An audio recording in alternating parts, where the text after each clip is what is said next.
Hello everyone, and here, welcome again to studykhazana.com, the way to success. In the new world of SSC CGL, and today we bring you a new subject, history, Indian history. Right? Again, you know me well. Still, those who don't know me, उनके लिए फिर से मेरा एक introduction. I am Dipti Nair, Faculty of English as well as History on Study Khazana.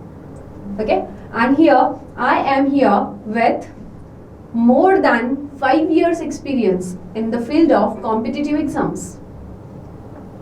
I have taught many students in my life, and here I am here on the platform of Study Khazana now.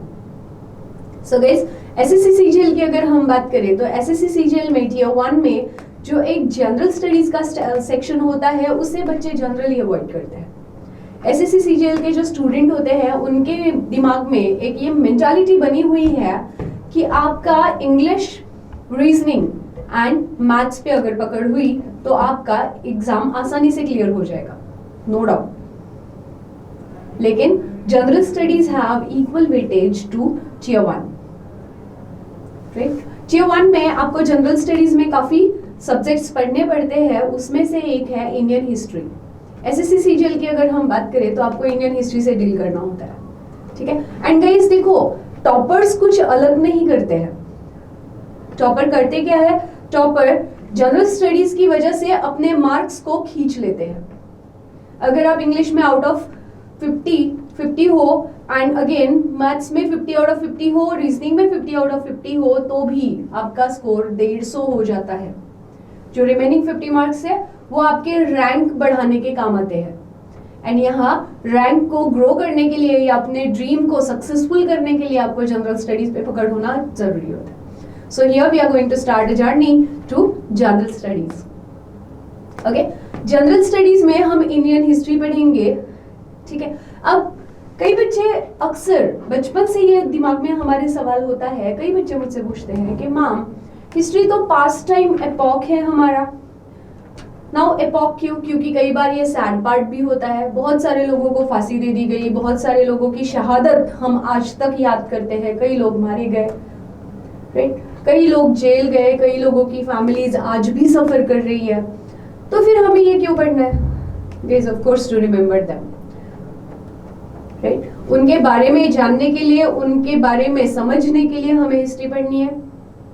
And the major one to understand history is, history हमारा past है, Indian history हमारा past है, right. और history can be constructive and destructive. So हमें अगले plans को, future को constructive बनाने के लिए एंड हमारे जो डिस्ट्रक्टिव एपिसोड्स थे उनसे कुछ सीख लेके वही गलतियां ना दोहराने के लिए हम हिस्ट्री पढ़ेंगे, ठीक है. हिस्ट्री, इतिहास होता क्या है? इतिहास होता है ऐसा हुआ था, कुछ भूतकाल की सर्वमान्य घटनाओं को हम यहाँ पढ़ेंगे. SSC CGL में Tier 1 में इसका काफी वेटेज है, ठीक है. एंड SSC CGL के इंडियन हिस्ट्री के लिए हम हिस्ट्री को 3 पार्ट में डिवाइड करते हैं. As you know, ancient history, medieval India और medieval history, and modern history.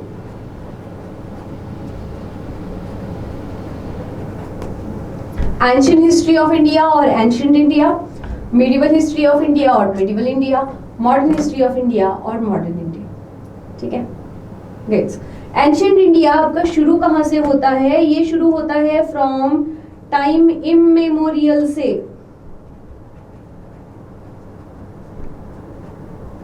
अनंत समय से, जब पृथ्वी की उत्पत्ति हुई, मानव की उत्पत्ति हुई, उसके साथ उसका जो प्रकृति के साथ संघर्ष शुरू हुआ, वहां से हम एंशिएंट हिस्ट्री पढ़ना शुरू करते हैं. In short, we start studying ancient history from stone age, पाषाण काल, ठीक है. Next, ancient history started from time immemorial to जब तक हमारा फर्स्ट अरब अटैक ना हो. फर्स्ट अरब, ठीक है. एंशिएंट इंडिया की अगर हम बात करें तो एग्जाम में इससे रिलेटेड क्वेश्चंस कैसे आते हैं ये भी हम अभी देखते हैं, ठीक है। एंशिएंट इंडिया के बाद मिडिवल इंडिया को हम डिवाइड करते हैं नेक्स्ट पार्ट में, and medieval India starts with first Arab attack that is 711 AD से लेके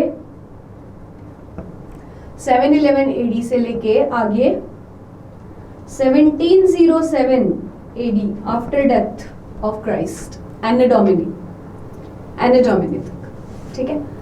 711 एडी में हुआ क्या था गाइस? 711 एडी में मोहम्मद बिन कासिम ने पहली बार सिंध विजय किया था, and that was first Arab attack on India.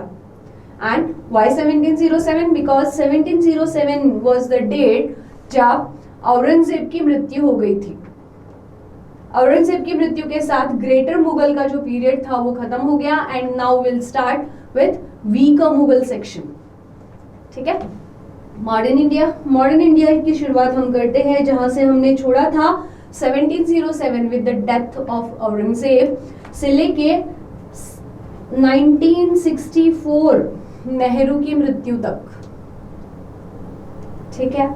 ये है आपका सिलेबस इंडियन हिस्ट्री से, ठीक है। अब देखते हैं आपके एग्जाम में क्वेश्चंस कैसे पूछे जाते हैं, किस सेक्शन से पूछे जाते हैं। अगर हम एंशिएंट इंडिया की बात करें, सी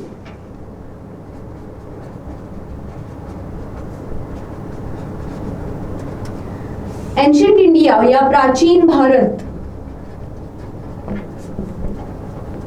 हमारा लेक्चर बाइलिंगुअल होगा गाइस, इंग्लिश एंड हिंदी, ठीक है। हम करेंगे क्या, इंग्लिश के साथ साथ हिंदी में भी लिखेंगे, ठीक है। प्राचीन भारत की हम बात करें तो हम इसे शुरू करते हैं स्टोन एज से, पाषाण काल से, और ये पाषाण काल आपका 3 पार्ट में डिवाइड होता है। पुरा पाषाण काल, पुरा पाषाण काल इज पैलियोलिथिक एज,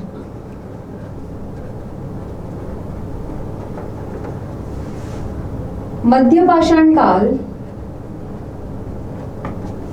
मध्य पाषाण इज मेसोलिथिक एज, एंड नव पाषाण काल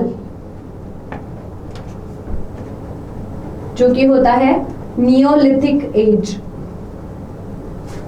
ठीक है। यहां से जो आपके क्वेश्चन बनते हैं वो क्या होते हैं इसके बारे में अभी बात करते हैं, ठीक है। इन्हीं नवपाषाण काल को आगे चल के हम डिवाइड करते हैं चालकोलिथिक एज,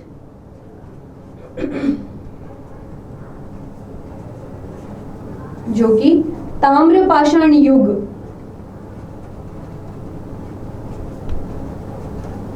होता है, ठीक है। चालकोलिथिक एज इज ताम्र पाषाण युग, एंड इसके बाद आता है आपका ब्रॉन्ज एज, ठीक है। कांस्य युगीन सभ्यता, bronze age.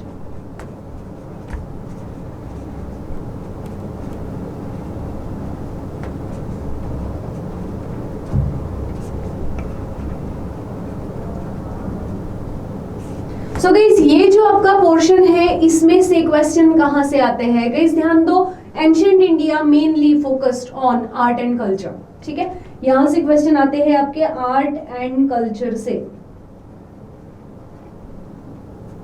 Art and culture से, ठीक है। आर्ट एंड कल्चर इज कला और साहित्य,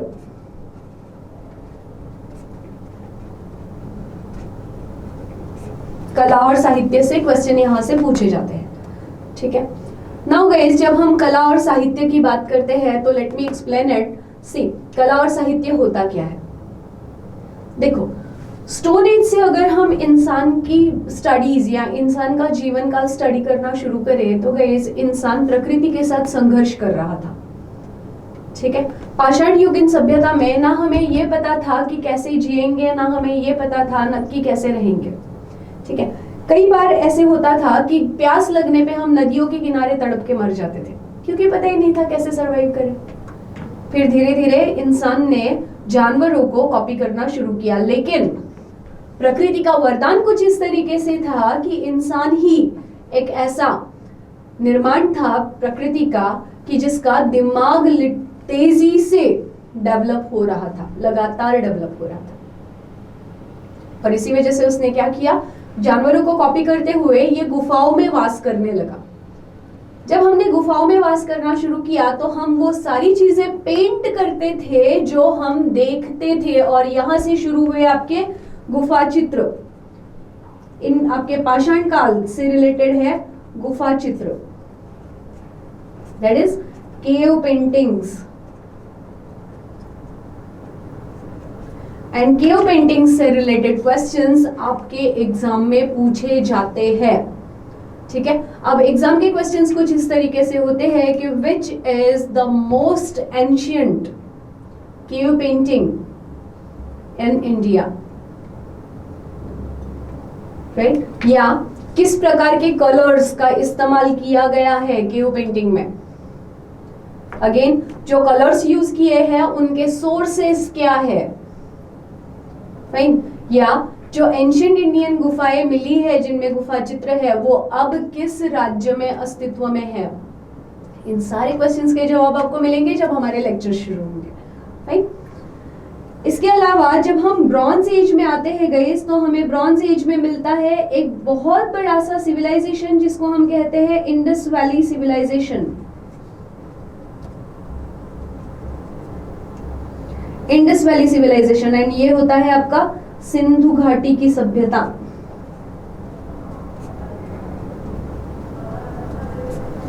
बट अब हमारा क्वेश्चन उठता यहां से है कि इन सभ्यताओं की शुरुआत कैसे हुई, कैसे शुरुआत हुई इनकी, और सिंधु घाटी सभ्यता के बारे में पढ़ना इतना इंपॉर्टेंट क्यों है, राइट।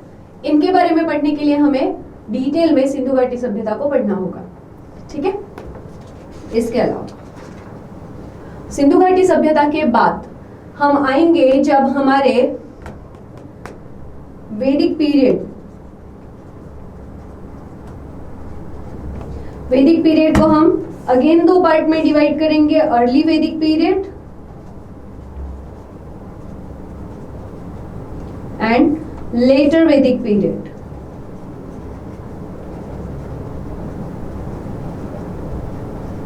अर्ली वैदिक पीरियड एंड लेटर वैदिक पीरियड। फिर हम देखेंगे यहाँ किस तरीके का साहित्य डेवलप हुआ, यहाँ के लोगों की जीवन शैली क्या थी, यहाँ के लोगों का दर्शन कैसा था, ठीक है। यहाँ अगेन हम देखेंगे एक साहित्य, यहाँ देखेंगे हम जीवन शैली के साथ हम देखेंगे सामाजिक और राजनीतिक बदलाव।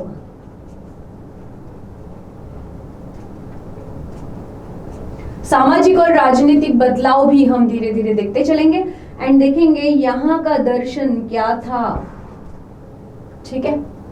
इसके बाद हम बात करेंगे इन सब के मान्यताओं के बारे में।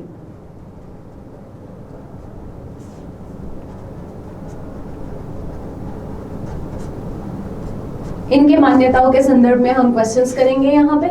इसके बाद जब वैदिक पीरियड के बाद हम आएंगे तब हम आएंगे महाजनपदास में, महाजनपद,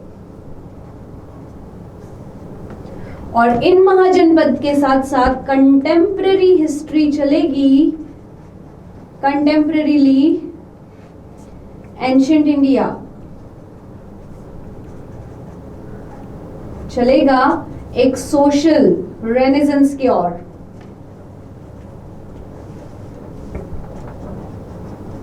एंड इस सोशल रेनेसेंस जिसे हम कहते हैं सामाजिक पुनर्जागरण, इस सामाजिक पुनर्जागरण में हम देखेंगे कि किस तरीके से बौद्ध और जैन धर्म आगे आएगा।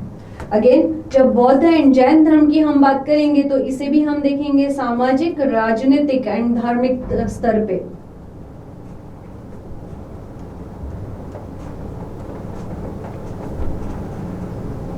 इसके अलावा इसे हम पढ़ेंगे अगेन सामाजिक,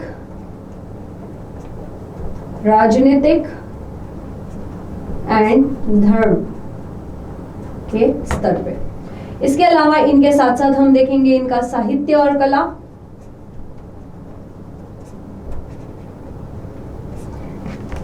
ठीक है।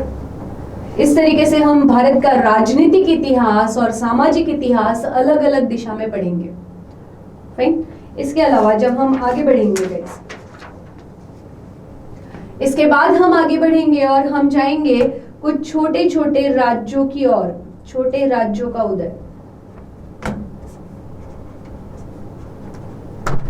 छोटे राज्यों के उदय के साथ साथ फिर हम आएंगे नंद वंश की ओर,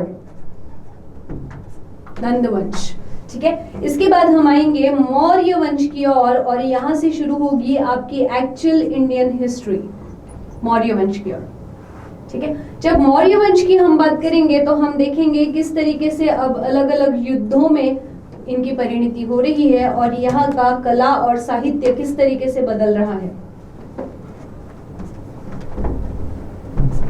ठीक है। इसी दरमियान यहां हो जाएगा सिकंदर का आक्रमण, सिकंदर का आक्रमण, ठीक है। एंड मौर्य वंश के बाद आपका इंडिया दो पार्ट में डिवाइड हो जाता है, लेटर मौर्य या उत्तर मौर्य काल। उत्तर मौर्य काल के बाद भारतीय इतिहास दो भागों में बंट जाता है। एक होता है भारतीय राजनीति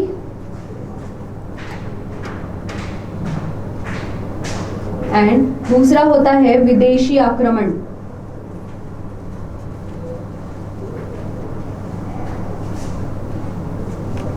ठीक है, देखते हैं इसके बाद भारतीय राजनीति किस तरीके से बदलती है और विदेशी आक्रमण कैसे बदलते हैं और इन दोनों का मिला जुला असर भारतीय समाज पे।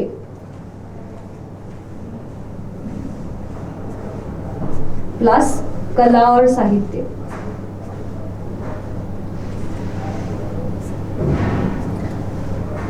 ठीक है, इसके बाद जब हम आगे आएंगे गाइस तो हम आएंगे एक ऐसे पीरियड में जिसमें हम देखेंगे गुप्त काल,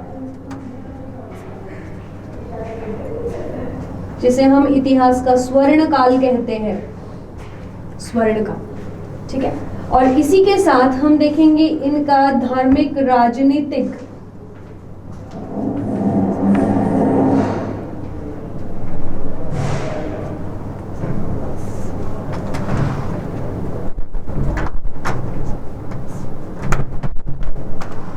ये सब कैसे लगातार बदल रहा है, इसका भी हम स्टडी करेंगे। जैसे ही हम आगे बढ़ेंगे वैसे ही हम आ जाएंगे गुप्तोत्तर काल में, और गुप्तोत्तर काल के बाद जब यहाँ पे भी हो जाएंगे कुछ आक्रमण, जैसे राजपूत अब यहाँ आ जाएंगे राजस्थान में, राजस्थान के राजपूत आ जाएंगे, यहाँ दक्षिण का इतिहास बदलेगा, दक्षिण भारत यहाँ बदल जाएगा। इसी के साथ अब कुछ विदेशी आक्रमण भी दिखाई देंगे। इस तरीके से जब हमारी हिस्ट्री आगे बढ़ेगी तो अब इस वक्त भी हम पढ़ेंगे यहाँ का समाज, यहाँ का साहित्य, यहाँ की कला एंड यहाँ की राजनीति। इसके बाद हम जब आगे बढ़ेंगे गाइस, सो गाइस इसके बाद इतिहास बदलता है अपनी करवट और यहाँ आ जाता है आपका अरब आक्रमण। अरब आक्रमण के साथ ही शुरू होता है मध्यकालीन भारत, और इसके साथ कुछ सामाजिक बदलाव भारत में दिखाई देते हैं, सामाजिक तथा राजनीतिक बदलाव।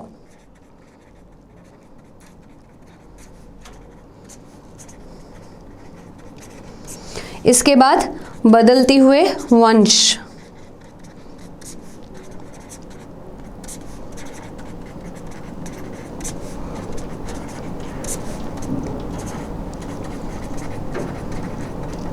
बदलते हुए शासक और उनका शासनकाल। ठीक है, इसी के साथ हम देखते हैं कि इनका समाज पे और कला तथा साहित्य पे क्या असर पड़ा।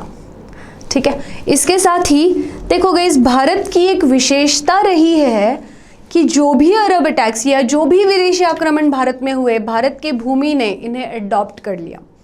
ठीक है। और यहाँ के बाहर से आने वाले शासक भी भारतीय संस्कृति के साथ अपना मेलजोल बनाने लगे और एक नई संस्कृति पनपने लगी। ठीक है, ये आगे देखेंगे हम। इसके साथ फिर शुरू होगा एक इतिहास की करवट, जब आएगा आपका पानीपत का युद्ध, प्रथम युद्ध। प्रथम युद्ध के साथ साथ यहां आ जाएंगे मुगल काल, एंड मुगल काल के साथ साथ फिर से यहाँ इतिहास बदलेगा, एंड इतिहास बदलेगा तीन चीज़ों में, एक राजनीति में, दूसरा समाज में, और तीसरा अगेन धार्मिक परिवर्तन भी होने लगेंगे। ठीक है, इसी के साथ साहित्य भी अपना रूप अब बदलेगा, साहित्य भी बदलेगा। ओके, इसके बाद फिर हम देखेंगे मुगलों के बाद जब हम देखेंगे यूरोपियन आगमन,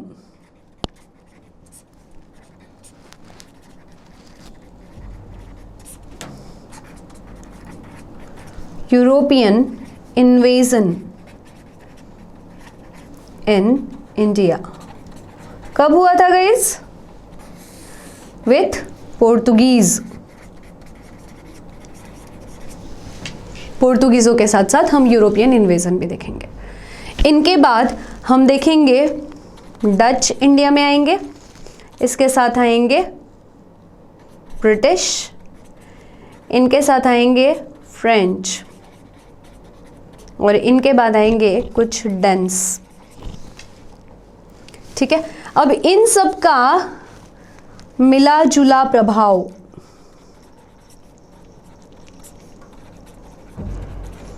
भारतीय समाज पे कैसे पड़ा, एंड भारतीय राजनीति में इनकी वजह से क्या बदलाव हुए, ये हम देखेंगे। इसी के साथ बदलेगा आपका समाज, आपका धर्म, ये सारी चीजें बदलने लगेगी। ठीक है, इसके साथ ही जब हम बढ़ेंगे आगे तो हम देखेंगे कानून व्यवस्था अब भारत में इंट्रोड्यूस होगी,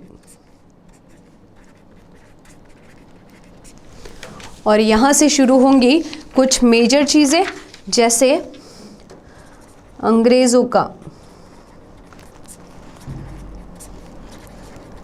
भारतीय शासकों के साथ संघर्ष,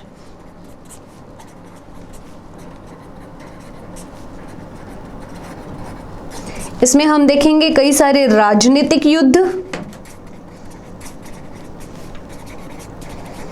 तथा कई सारे सामाजिक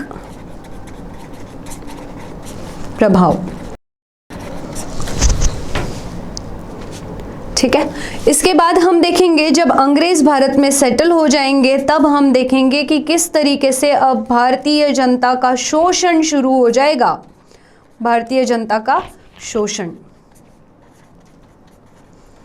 और भारतीय जनताओं के शोषण के साथ साथ अलग अलग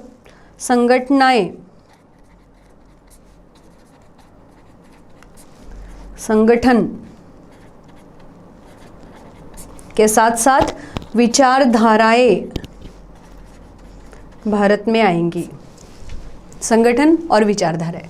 ठीक है, इसी के साथ फिर आएंगे आपके कांग्रेस की स्थापना।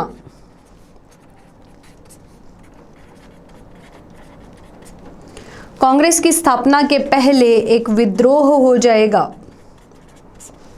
ठीक है, कांग्रेस की स्थापना के साथ हम देखेंगे एक नया मंच हमें मिलता है अपने विचार रखने के लिए।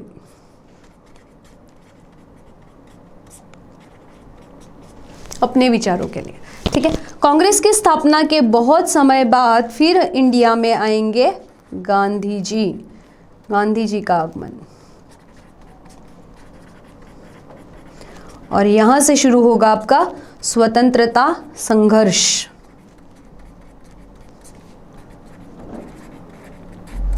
इसके बाद होगी भारत की आजादी, इसके साथ होगा गदर, और फिर 1947 से लेके 1964 तक के भारत,